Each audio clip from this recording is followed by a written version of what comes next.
इतिहास पढ़ा, आंखें मूंदी और चैन से हम सब सो गए। खिलजी मुगलों को याद रखा, बस सनातनी ही खो गए। क्या कायर थे हम, लड़े नहीं? जैसे कि एक सवाल है कि क्या मतलब कोई था ही नहीं हिंदुस्तान में? जैसे मैं आपसे हमेशा कहता हूँ कि ऐसा नहीं था, हमारे हिंदुस्तान वीर भूमि रहा है। कासिम के बाद में मैंने आपको बताया था कि हमने लगभग 300 वर्ष तक होल्ड करके रखा, गजनवी के टाइम से। गजनवी जब आया उस टाइम तक लड़ी है, हमारा हिंदुस्तान के वीर लड़े। मैंने आपको बताया भी था उस संगठन के बारे में जो लड़ा।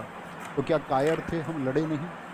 क्या निर्बल थे जो खड़े नहीं? क्या जहर खुला किताबों में, अब असली सच हम पढ़े नहीं?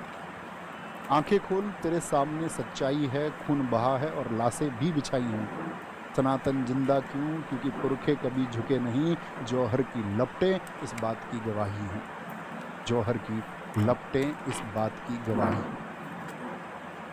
तो सुनो कहानी माँ पद्मिनी की, जिसने जौहर स्नान किया। आंख उठी जब खिलजी की, अपने शरीर को त्याग दिया। 1302 खिलजी निकला, मतलब 1303 पहुंचा तो 1302 निकला था वो आपका चित्तौड़ अभियान के लिए। 1302 खिलजी निकला, पद्मिनी को मैं पालूं, चित्तौड़ दुर्ग को फतेह करूं, मेवाड़ अधीन बना लूं। राजपूती मेरी दासी हो, कदमों में होगा केसरिया। रानी जो मेरी ना हुई, मैं नरसंहार मचा दूं। उस टिड्डी दल ने कूच किया और सिंह द्वार पर आधम के।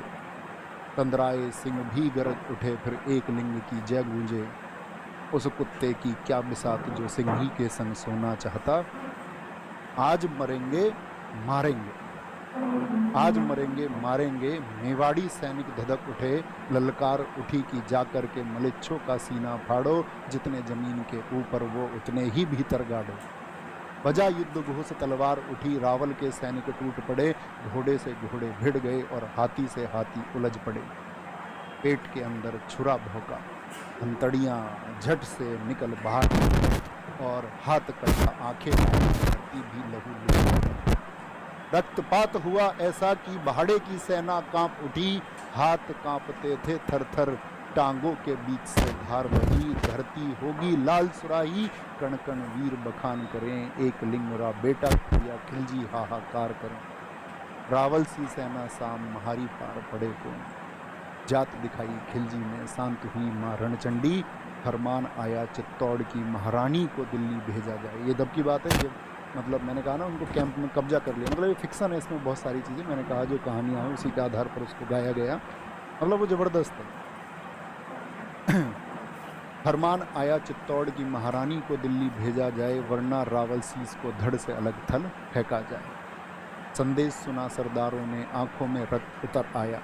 यहाँ पे एक शीर्षक आता है कि जो उस समय पर आपका गोरा थे वो मतलब शासन से थोड़ा खिन्न चल रहे थे, तो रानी पद्मिनी उनसे मुलाकात करती हैं और कहती हैं कि भाई अब तो मतलब राजपुताना की जो मर्यादा है उसके लिए लड़ने की बात है। तो वो कहते हैं मतलब खुद को तुच्छ बताते, कहते हैं जब आप नरेंद्र मिश्र जी की कविता सुनोगे तो उसमें जिक्र आएगा उनका, उसको सुनना और महसूस करना वहाँ पर। संदेश सुना सरदारों ने, आंखों में रक्त उतर आया। गोरा की शमशीर उठी, बादल की तन गई थी काया। बोले रानी सा आज्ञा दो, छाती पे चढ़ के नाचेंगे।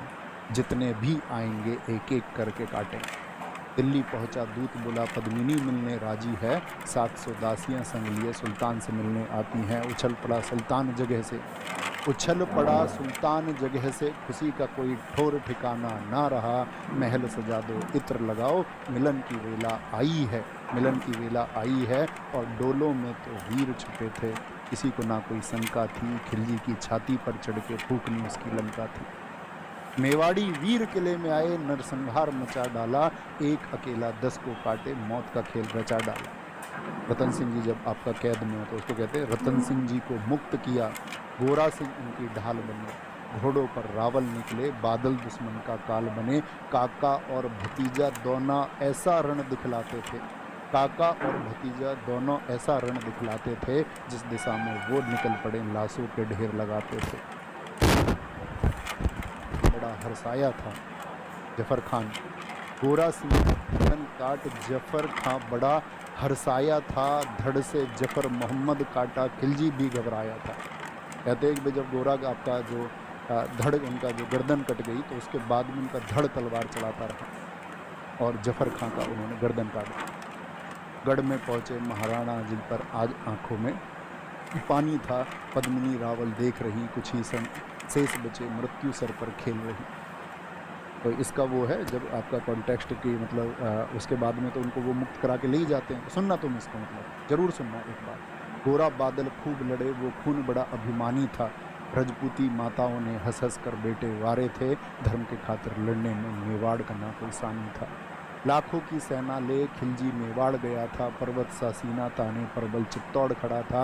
रावण सा रानी ना देखे पद्मिनी रावल देख रही, कुछ ही क्षण अवशेष बचे थे, कुछ ही क्षण शेष बचे थे, मृत्यु सर पर खेल रही। हर जन्म बनूं छत्राणी, हर जन्म रावल से आप मिले, हर जन्म मिले मेवाड़ धना, हर जन्म सनातन बाग मिले। स्वाभिमान ये अमर रहेगा, अमर रहेगी ठकुराई, दाग लगे ना दामन पर, आज्ञा जौहर की आज मिले। तो जब वो अपने पति यानी कि राणा रतन सिंह जी से आपका जौहर की परमिशन मांगती हैं कि भाई अब अंतिम समय आ चुका है और अपनी मर्यादा को बचाने के लिए इसके अलावा कोई अन्य विकल्प नहीं बचा है, ठीक है। तो सुनना तुम इसको, मैं ही कहूँगा।